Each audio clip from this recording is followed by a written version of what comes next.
Happy new year کے نام سے پوری دنیا میں ایک شور شرابہ ہے اور نئے سال کی لوگ مبارکباد دے رہے ہیں۔ تو جو لوگ مذہب کو نہیں مانتے، ہم عقل سے پوچھتے ہیں، عقل سے، کہ کیا یہ لوگ درست کر رہے ہیں کہ نہیں کر رہے ہیں، مذہب کی اس بارے میں کیا تعلیمات ہیں، وہ تو ہمارے سامنے ہیں۔ نبی صلی اللہ علیہ وسلم کی زندگی میں بہت مرتبہ نیا سال آیا، صحابہ تابعین کی زندگی میں، مگر کسی نے کسی کو مبارکباد نہیں دی۔ تو مذہب کی تعلیمات اس بارے میں واضح ہے۔ تو جو لوگ لبرلز ہیں، جو مذہب کو نہیں مانتے، ذرا ہم ان سے پوچھتے ہیں کہ جو آپ ہیپی نیو ایئر کر رہے ہیں، خوشی کی ایک منا رہے ہیں، کس چیز کی خوشی ہو رہی ہے؟ یعنی انسانی عقل حیران ہوتی ہے کہ آپ جتنے دن زندگی کے لے کر آئے تھے، تو آپ کی زندگی میں 1 سال کم ہو رہا ہے، آپ قبر کے 1 سال قریب ہو رہے ہیں، تو اس پہ آپ خوشی منا رہے ہیں۔ ایک آدمی ہے جسے پھانسی کا حکم سنایا گیا اور جج نے کہا کہ 4 سال قید بمشقت کے بعد آپ کو 4 سال کے بعد پھانسی پہ لٹکا دیا جائے گا۔ اب جیسے ہی نیا سال شروع ہوتا ہے، وہ پھانسی کا مجرم اچھلتا ہے، کودتا ہے، بھائی نیا سال مبارک، تو لوگ کہیں گے نا بھائی کہ یہ پاگل پنے والی باتیں ہیں، آپ کی زندگی میں 3 سال کم ہو گئے، آپ نے پھندے پہ لٹکنا ہے۔ تو بالکل اسی طرح ہے کہ ہم جتنی زندگی لے کر آئے تھے، موت کے اور قریب ہو گئے، ہر سال گزرنے سے موت کے اور قریب ہو رہے ہیں۔ تو یہ کیا یعنی عجیب سی بات ہے جو بالکل کامن سینس کے خلاف ہے۔ لوگ ہمیں یہ بھی کہتے ہیں کہ اگر کوئی کسی بھی وجہ سے خوش ہو رہا ہے تو اس پہ گورنمنٹ کی طرف سے بھی کوئی پابندی نہیں ہے، تو یہ علماء اس کے خلاف کیوں بولتے ہیں؟ بھئی خوش ہونے دو، چاہے وہ خوش ہونے کی کوئی لاجک نہ بھی ہو، تو غم کے لیے تو کوئی لاجک چاہیے ہوتی ہے، ٹینشن کے لیے تو لاجک بنتی ہے، خوش ہونے کے لیے تو کوئی دلیل کی ضرورت نہیں ہے۔ یہ بات بذات خود ٹھیک ہے کہ آپ خوش ہونے کے لیے آپ کے پاس کوئی ریزن کا ہونا ضروری نہیں ہے، کیونکہ خوش ہونے سے فائدہ ہی ہو رہا ہے نا۔ لیکن یاد رکھیں، یہ جب ہے جب خوش ہونے سے فائدہ ہو رہا ہو، جب بلا وجہ خوش ہونے سے فائدے کے بجائے نقصان ہو رہا ہو، تو پھر ایسے موقع پہ خوش ہونا یہ بالکل بھی ٹھیک نہیں ہے۔ اس سے اجتماعی سطح پہ قوم کا نقصان ہوتا ہے۔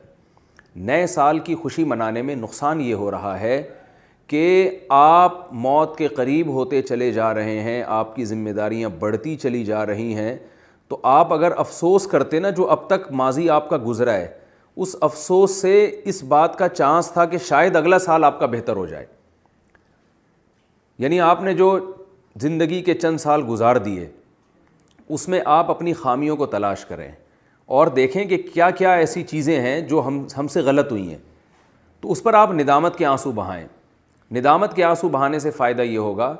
کہ آپ کا اگلا سال پچھلے سال سے انشاءاللہ اچھا گزرے گا۔ آپ یہ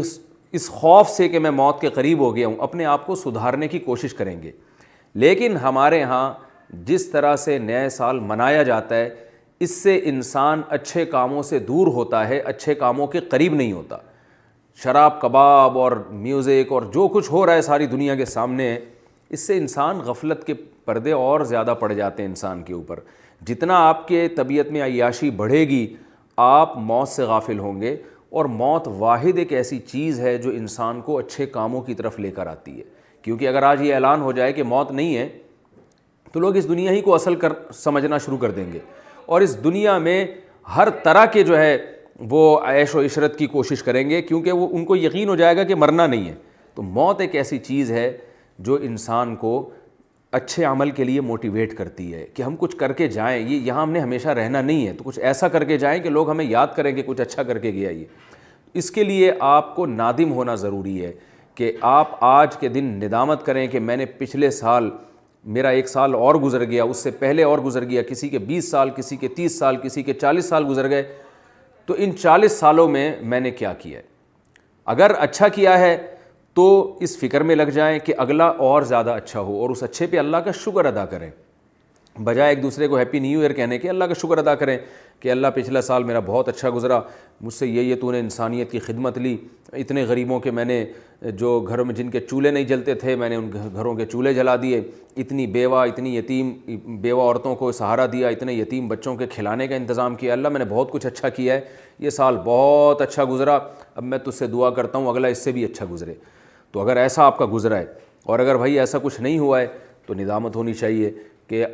اچھا تو نہیں گزرا اور اب موت کے بہت قریب ہو گئے ہیں، تو اب شاید اس 2021 میں اللہ ہمیں کچھ اچھے کی توفیق عطا فرما دے۔ تو فکر کرنی ہے، ندامت۔ ہمارے شیخ فرمایا کرتے تھے کہ جب سال تبدیل ہوتا ہے اور میں ڈیٹ چینج کرتا ہوں تو میرے ہاتھ لرز جاتے ہیں۔ جیسے بھی 2020 ہے نا، کل سے جو تاریخ چلے گی 2021 چلے گی، تو فرماتے تھے جب بھی میں کوئی تحریر پہ ڈیٹ، وہ تو اسلامی تاریخیں لکھا کرتے تھے لیکن انگلش تاریخوں پہ بھی یہ بات ثابت آتی ہے، صادق آتی ہے کہ جیسے ہی آپ تاریخ چینج کرتے ہیں تو فرماتے میرا قلم کانپ جاتا ہے کہ لو بھائی 1 سال اور ختم ہو گیا، اللہ نے ایک پچھلا سال بھی دیا تھا بہت کچھ کرنے کے لیے، وہ بھی اللہ نے چھین لیا، اور اب اگر اللہ ایک اور چانس دے رہا ہے تو فرماتے ہیں کہ میرا قلم لرز جاتا ہے کہ موت اب قریب ہے اور زندگی دنیا مسافر خانہ ہے، جتنے دن لے کر آئے تھے اس میں اور کم ہو گیا۔ تو اس لیے ہمیں اس میں بجائے خوشی منانے کے اور بہت سارے مواقع ہیں جو اسلام نے بھی دیے ہیں، جو فطرت نے بھی دیے ہیں۔ اگر آپ کو کوئی خوشی ملتی ہے تو آپ ضرور منائیں، نہ اللہ کی طرف سے کوئی پابندی ہے، نہ گورنمنٹ کی طرف سے کوئی پابندی ہے۔ آپ پاس ہو جاتے ہیں ایگزام میں، خوشی منائیں، آپ کے ہاں اولاد ہوتی ہے آپ خوشی منائیں، آپ کی شادی ہو جاتی ہے آپ خوشی منائیں، آپ کے کوئی انکریمنٹ لگ جاتے ہیں، آپ کے آفس میں ترقی ہو جاتی ہے آپ خوشی منائیں، آپ کی تنخواہ ڈبل ہو جاتی ہے آپ خوشی منائیں، آپ بیمار تھے صحت مل گئی آپ خوشی منائیں۔ لیکن یہ جو سال چینج ہوا ہے نا، اس کی کوئی لاجک نہیں بنتی، یہ بالکل بے تکی سی بات ہے۔ اس لیے اس سال ہمیں کرنا کیا ہے کہ ڈائری اور پین لے کے بیٹھ جانا ہے کہ بھائی میں کون سی میرے اندر برائیاں ایسی ہیں جو میری عمر 22 سال ہو گئی، 24 سال ہو گئی، 38 سال ہو گئی، 60 سال ہو گئی، جو میں اب تک نہیں چھوڑ سکا، تو کیا اگلا سال بھی ایسے ہی گزارنا ہے جیسے پچھلا گزارنا ہے؟ تو سوچیں بیٹھ کے، اور اگر ایسا نہیں گزارنا، کچھ اچھا کرنا ہے تو میں نے اگلے سال کے لیے کیا پہلے سے پلاننگ کی ہوئی ہے۔ تو اصل میں یہ پلاننگ کا دن ہوتا ہے۔ اور دیکھیں میں ایک مثال سے بات ختم کرتا ہوں کہ آپ نے اگر کوئی گھر بنانا ہے تو نقشہ پہلے پاس کرتے ہیں، پلاننگ پہلے کرتے ہیں۔ ایسا نہیں ہوتا کہ گھر بنانا ہے تو آپ نے جناب اینٹیں لا کے مزدور کو کہا یہاں یہ کر دو، یہاں اور گھر پورا بن گیا۔ اب جب بیگم صاحبہ کو گھر میں لے کر گئے آپ تو سر پکڑ کے بیٹھی ہوئی ہیں، وہ کہہ رہی ہیں یہ کیا، جہاں کچن بنانا تھا وہاں واش روم بنا دیا، اور جتنا بڑا واش روم ہونا چاہیے تھا، جتنا بڑا ہمارا بیڈ روم ہونا چاہیے تھا اتنا بڑا تو آپ نے واش روم بنا دیا، اور بیڈ روم واش روم کے جتنا چھوٹا سا بنا دیا آپ نے، اور یہ لاؤنج کہاں بنا دیا، یہ تو نہ اس میں دھوپ کا انتظام ہے نہ گرمی کا انتظام ہے۔ تو اب آپ کھوپڑی پکڑ کے بیٹھے ہوئے ہیں کہ یار بیگم تو صحیح کہہ رہی ہے۔ وجہ کیا ہے؟ آپ نے پلاننگ کے بغیر ایک عمارت کھڑی کر دی۔ تو اسی طرح یاد رکھیں، جیسے پلاننگ کے بغیر جب کوئی عمارت کھڑی کی جاتی ہے وہ بے تکی ہوتی ہے، اور اب اس کو توڑ کے دوبارہ صحیح کرنا ممکن نہیں ہوتا، بہت پیسہ خرچ ہوگا اس میں آپ کا۔ تو اسی طرح ٹائم گزارنا بغیر کسی پلاننگ کے، یہ بھی ایسے ہی حماقت ہے۔ اور عمارت کو تو توڑ کے کروڑوں روپے خرچ کر کے دوبارہ بنایا جا سکتا ہے، لیکن جو ٹائم آپ بغیر پلاننگ کے گزار رہے ہیں وہ واپس نہیں آ سکتا۔ تو اگر آپ کے 2020 تک کی زندگی بغیر پلاننگ کے گزر گئی ہے تو ہمیں چاہیے کہ اب ہم پلاننگ کریں کہ اگلی بھی ایسے ہی گزارنی ہے، یا گزار کے سوچنا ہے۔ وہ مشہور واقعہ ہے نا کہ بعض لوگ ایسے ہیں جو کرنے سے پہلے سوچتے ہیں کہ ہم نے کرنا کیا ہے، اور بعض ایسے ہیں جو کام کرنے کے بعد سوچتے ہیں کہ ہمیں یہ کرنا چاہیے تھا کہ نہیں کرنا چاہیے تھا، اور بہت سے دنیا میں ایسے بھی ہیں جو کام کرنے کے بعد بھی نہیں سوچتے، نہ تو پہلے سوچتے ہیں نہ کرنے کے بعد سوچتے ہیں کہ یہ کرنا بھی چاہیے تھا کہ نہیں کرنا چاہیے تھا۔ تو میرا خیال ہے من حیث القوم ہم اس تیسری قسم میں داخل ہیں کہ 2020 ہمارا گزر گیا، ہم نے بغیر کسی پلاننگ کے گزارا، اور گزرنے کے بعد بھی اب ہم سوچنے کے لیے تیار نہیں ہیں۔ نہ گزرنے سے پہلے سوچا تھا کہ کیسے 2020 تک زندگی ہم نے گزارنی ہے، نہ ہم نے پہلے سوچا تھا، اور 2020 گزرنے کے بعد بھی ہم یہ نہیں سوچ رہے کہ یہ ہم نے اچھا گزارا یا برا گزارا، بلکہ ہیپی نیو ایئر کہہ کے اور میوزک کے ذریعے اپنی جو ہے نا وہ ایک انٹرٹینمنٹ کا ایک ذریعہ بنا لیا ہے۔ تو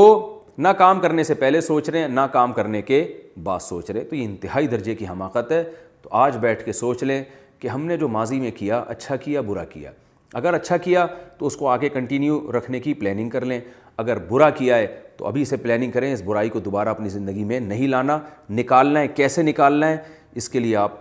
بیٹھ جائیں اور غور و فکر کریں کہ یہ جو میرے اندر برائیاں ہیں ان کو میں نے کیسے اپنی زندگی سے نکالنا ہے، تاکہ میں جو موت کی طرف سفر کر رہا ہوں، اب تک یہ سفر اگر غلط وے میں گیا ہے تو اب یہ اس کی ڈائریکشن صحیح ہو جائے۔ اللہ تعالیٰ سمجھنے کی، عمل کی توفیق عطا فرمائے۔ وما علینا الا البلاغ۔